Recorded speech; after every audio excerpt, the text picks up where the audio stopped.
Hello there, welcome to a delayed episode 96 of Nevermind the Bullens. It's your bite-sized Everton podcast and vodcast. I'm Mike Peters. Apologies for not managing to get an episode out after the Leicester game last Wednesday night, but cricketing commitments meant that the two games, the Leicester game and the Derby, have managed to bookend Lancashire's magnificent innings victory over Gloucestershire at 10 Road to Old Trafford, where I was residing for the previous 4 days. So that's at least given me some cheer in my cup, because there's not a lot really to be positive about from Everton. There are certain things, but when you're sat in the bottom three with 6 games of the season to go, having dropped in there as a result of Burnley managing to pick up 2 consecutive wins, and panic stations are starting to set in. So let's deal with the games in chronological order. The Leicester game on Wednesday night, just a very passive performance. Again, that was reminiscent of the game against Wolves, which was the sort of really the absolute low point of what's been a pretty low season all round, in terms of the players' attitude to the game and their just sort of tentativeness on the ball and all the rest of it, and just unwillingness to put a foot in or commit or show or show any sort of that fight and desire and all the rest of it that we've been crying out for. And we have seen in, smidgen sort of little shafts of it have been spotted throughout the season at various points. We sort of set up in the same way that we did against United, but Leicester are much more positive on the ball, passed the ball really well, but we allowed them to do that by trying to play that low block, and just having a completely sort of static, really, midfield, in terms of Fabian Delph and Allen it was just too static, too still. There was no dynamism in the midfield, and you're thinking to yourself, right, these two, yeah, it worked against United, but it just didn't work where we got the bit of the luck that we didn't work against Leicester. That said, we had the best chances of the game by far. Richarlison has that chance in the first half where he somehow manages to put it wide of the post, put it back across the goal and wide of the post. Don't know how he did that. He's 7 yards out. He's got to score. And then has a completely free header 6 yards out in the second half, which comes off his shoulder. So he had enough clear chances to win that game, and then some. But it didn't look like we were going to get anything out of it. Frank Lampard rolls the dice, brings on Dele Alli. And you can see, again, Dele Alli, people go, he's done nothing, he's just... But, I mean, this is not what he's best suited for. This is not... I mean, he's the player we want, but not necessarily the player we need in our current situation. That said, he did help create the goal, showed a couple of flashes of how good he actually is. There was a lovely little drop of the shoulder and change of direction, which flummoxed a couple of the Leicester players, and suddenly he was gone. So there's undoubtedly an asset in that player, in him. But the simple fact of it is, we've got to be in the Premier League to make use of him. And that is hanging ever more precariously, our Premier League status, our treasured Premier League and top flight status, But given the way that we played on Wednesday night, you have to say that we take a point, because that's probably all we deserved, despite, protestation saying we should have won the game. Frank Lampard came out and said it. Well, we had the chances to win it, but actually our overall performance was not good enough.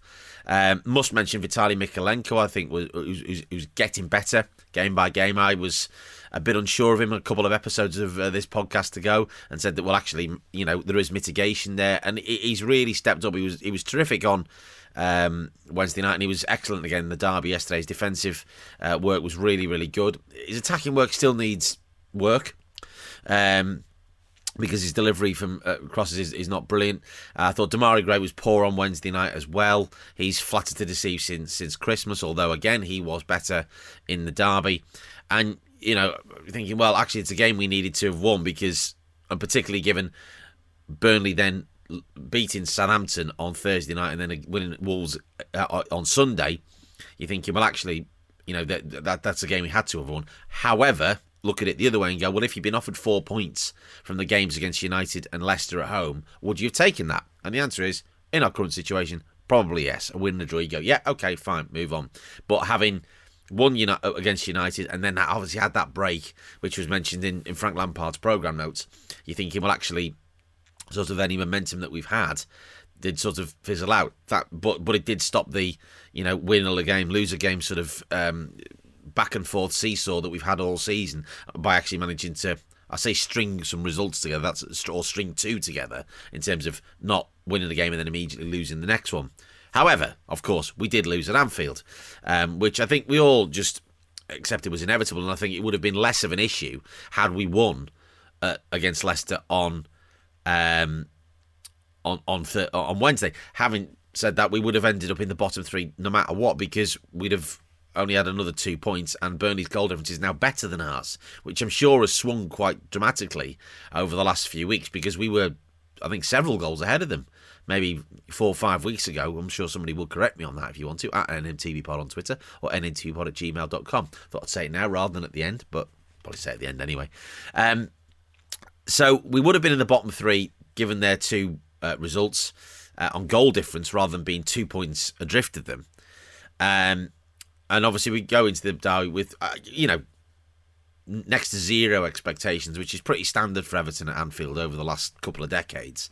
But you're just thinking, well, and it's partly how we're playing, but partly how good Liverpool are. There's no getting away from that fact. They're an exceptional team. Saw that on Tuesday night, the way they absolutely pulverised Manchester United.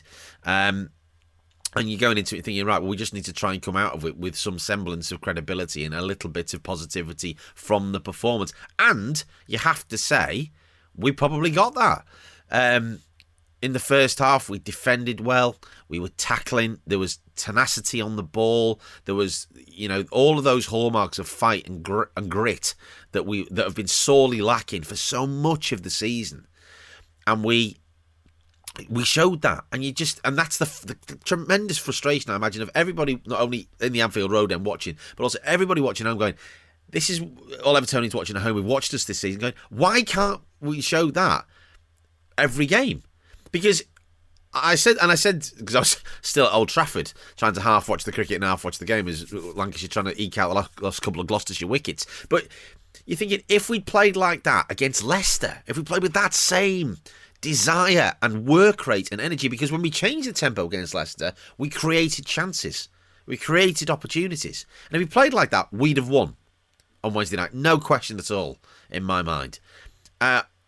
And we just think, and that is the frustration, because we know the players have it within us to be able to do that.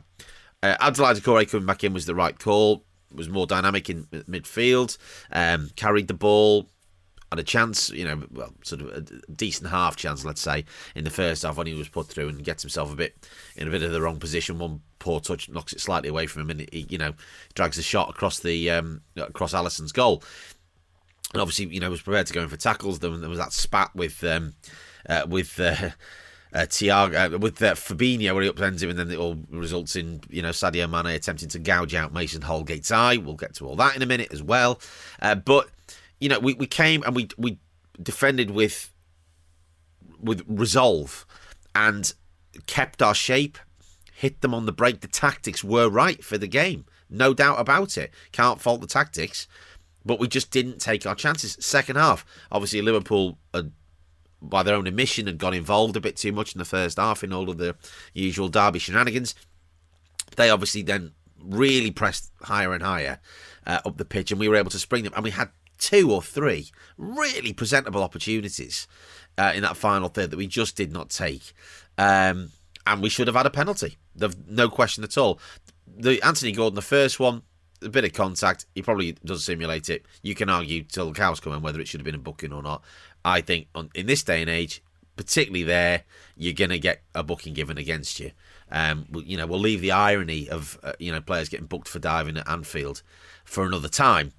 But the second one, where Joel Matip pushes him over, is absolutely a penalty. Stuart Atwell, who had a terrible afternoon, although we've got away with one with the Richarlison challenge at the late on. I was in the car by this stage. By the second goal went in, I left and went home. I thought, right, I've had enough of this. It's not changing. That's all over. So I have seen that subsequently. It's not a great challenge. Richarlison's got to cut that petulance out of his game. But obviously his frustration, and he does care. That's obvious. We know that about him. But at times he does go down. He goes down too easily, and then he reacts.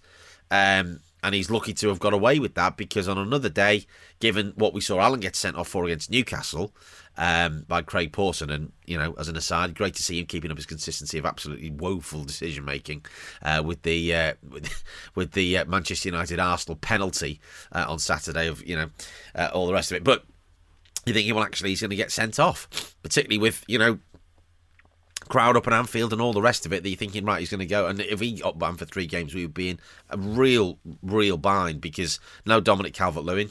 And certainly if he's back next Sunday for the Chelsea game, not a fit Dominic Calvert-Lewin. And I've got to sort of deal with that issue as well, where, again, Ben Godfrey pulls out in the warm-up. This is after Donny van de Beek pulled out in the warm-up against West Ham a few weeks back.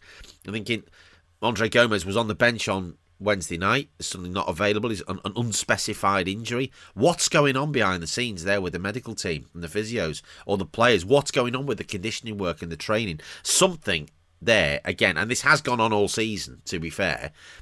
So it's not necessarily being at Frank Lampard, but and his team.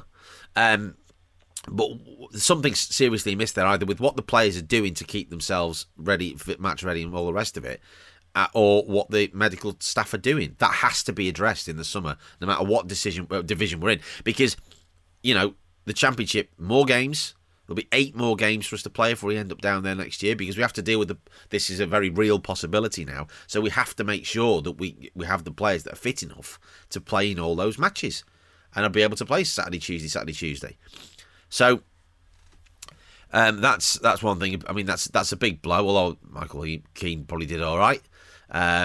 We defended fairly well, although he was ball watching for the first goal, Michael Keane, as the ball got nodded back across. For the second goal, I should say, for the Divock Origi goal. He was ball watching, but we've got ourselves in a position there to get. We should have had a penalty, as I said, but we've got away with one, so it swings and roundabouts. The Anthony Gordon, the second one, was an absolute carbon copy of a penalty we did get there when we managed to get a 1-1 draw under Sam Allardyce back in early 2018, where Dominic Calvert-Lewin was flattened by Dejan Lovren, an identical one. And also the penalty that we got there when we won there last season, which was scored by Gylfi Sigurdsson. I noticed, by the way, I've got to mention him because he is still a player, that he was completely expunged from the highlights that Sky showed before the game. They just showed the Richarlison goal and didn't show his.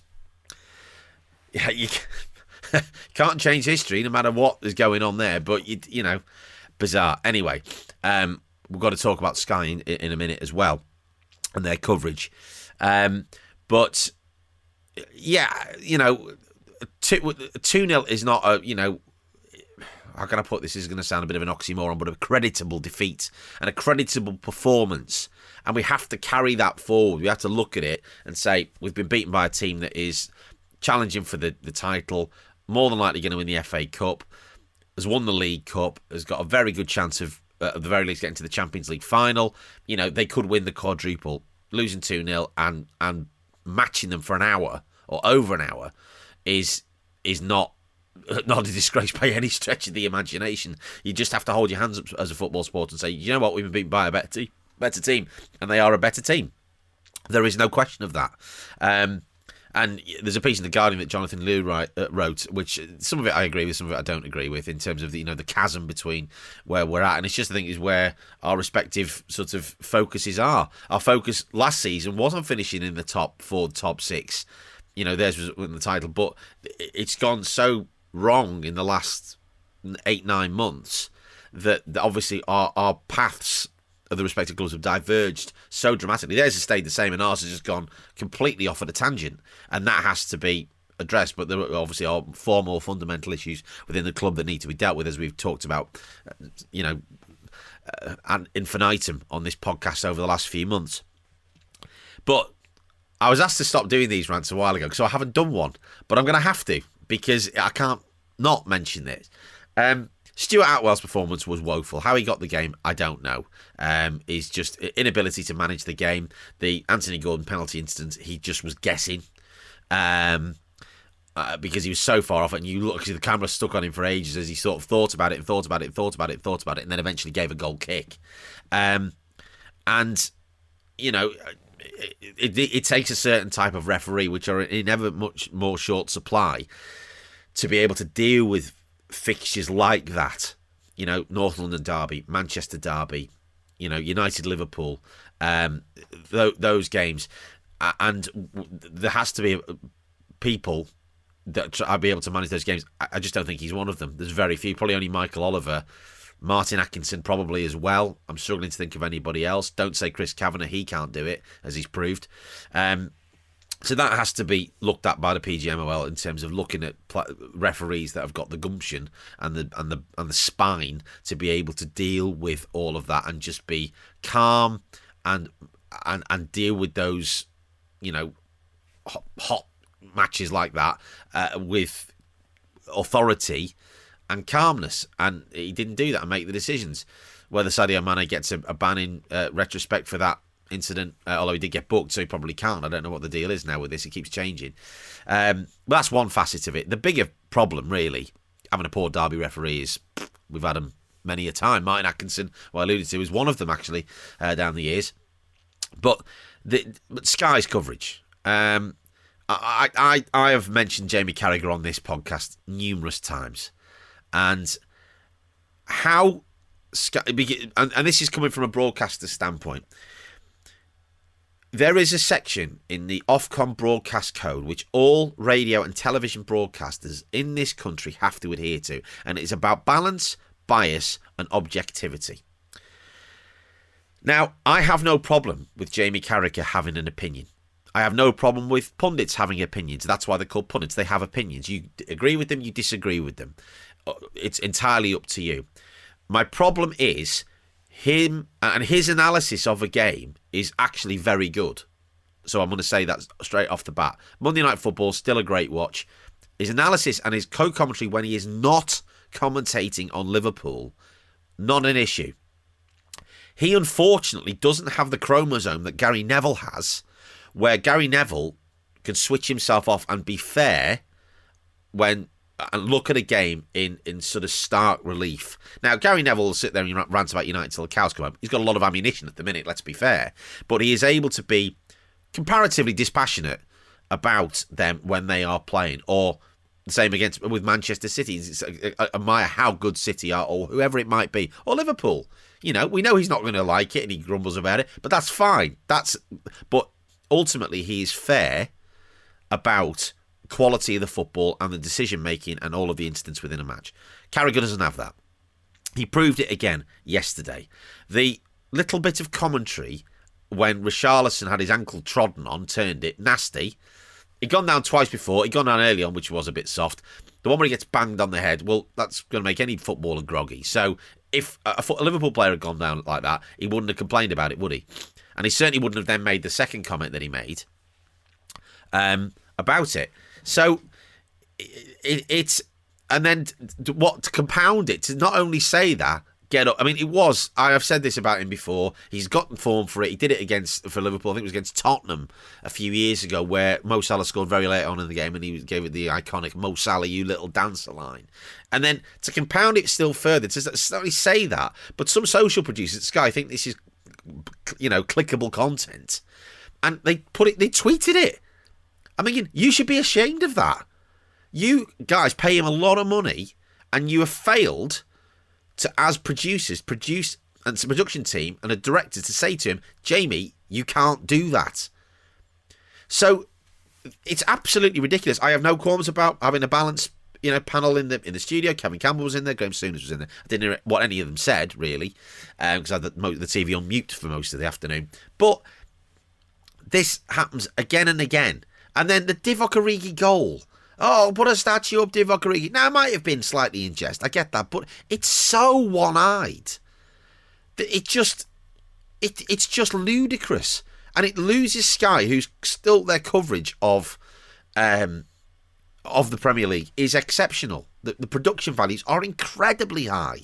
Although if they could cut down on the use of that spider cam, it's like having motion sickness or watching a Michael Bay film. It's absolutely crazy the way they use that thing. But the production value is so high, and it's been let down by him amongst others, who come in with this absolute twaddle. If they want to have a panel like that, why couldn't they have had him and then had Andy Hinchcliffe, who's a regular Premier League summariser, stuck him on and go, right, there's a lad that played for Everton for 8 years, there's a guy that played for Liverpool for 15 years, whatever. Fine, that's about balance. It's that, and that is the problem that Sky have got. And I'm going to do this because this has gone on for too long now, is actually put a complaint into Ofcom about this. Because this is a fundamental issue and a, in my opinion at least, and I'm sure I'll get laughed out, I'm sure you're laughing at it now, but a breach of the code, the broadcast code, in terms of what they should be doing. And they have to deal with it. Absolutely have to deal with it, because you're going to have people, it's so easy now to get, every Premier League game you want for basically for nothing. And Sky are going to end up losing subscribers because people are just not going to want to pay to watch that type of nonsense coverage, nonsense commentary. So, I mean, if he got it, the thing is, if he got it wrong as well with the Richarlison incident, because you could just do you know what? No, I said he'd get up. He shouldn't. He's obviously taken a knock there. He made comments about Anthony Gordon as well, and all of these things, and it's blatant bias, and then on his part, and then by Sky not counteracting that or counterbalancing that, there is no balance and there is no objectivity. End of. It's just one man's opinion. So you might as well listen to him sat in the Dog and Duck with a whippet and a Woodbine, drinking a pint of mild. I could get more eloquent analysis out of them than I would have out of him yesterday. So, message to Sky, pardon my French, but sort your shit out, because this is just nonsense and it's gone on for far too long. Equally, people that need to sort out their shit, Everton. 6 games left, 6 huge games left. Obviously, next up, we've got Chelsea next Sunday, which I think is a winnable game. I really do. Chelsea are a bit throw a six to start at times. They can be absolutely exceptional, as they were against Southampton when they trounced them near the week. Obviously, then lost to Arsenal during the week, and there was a bit of rancour there. Managed to get past West Ham on Sunday. Last minute, yes, very late on. It was a penalty and all the rest of it. Oh, well, it wasn't a penalty, was it? Jorginho missed it. But the late goal from Pulisic, they managed to get past West Ham. But it's absolutely, if we play like that against Chelsea at home with the crowd behind us, then we can absolutely get a result, which is what we need to do. And then, games against obviously Watford and the rest of it and to come. I mean, that game at Watford now is looking ever more crucial. I mean, we've lost 8 on the spin at home. Yeah, we've got Leicester before that, but we have to go into those 2 games and have to get results. A draw away at Leicester will be brilliant, and we have to win that game at Watford because they're basically done now. It's in our hands. We know that if we can get enough wins, and the fixtures, we can still get the wins. We have still got the ability. We have still got the quality. It's about showing that fighting desire. Then we can get out of the situation. But, Burnley have kicked on. How long that sort of kick on lasts now after getting rid of Sean Dyche. Obviously, they lost at Norwich, but then they've won their last 2. They've got a bit of momentum. Whether that momentum continues, we don't know. But we are in control of our own destiny here. We can't spend too much time, although I have done on this, worrying about other people. So it is in our hands still. So we have to keep the faith. We have to keep going and just try and be positive. And as we have done at Goodison for the last few months, get behind the team. We did that again on Wednesday against Leicester. We have to do it again next Sunday. If you want to disagree with me, agree with me, join my complaints against JP Carragher, then feel free. nmtvpod@gmail.com is the email, at nmtvpod on Twitter. This has been a Top Content production, and until the next time, keep the faith. Come on, you Blues.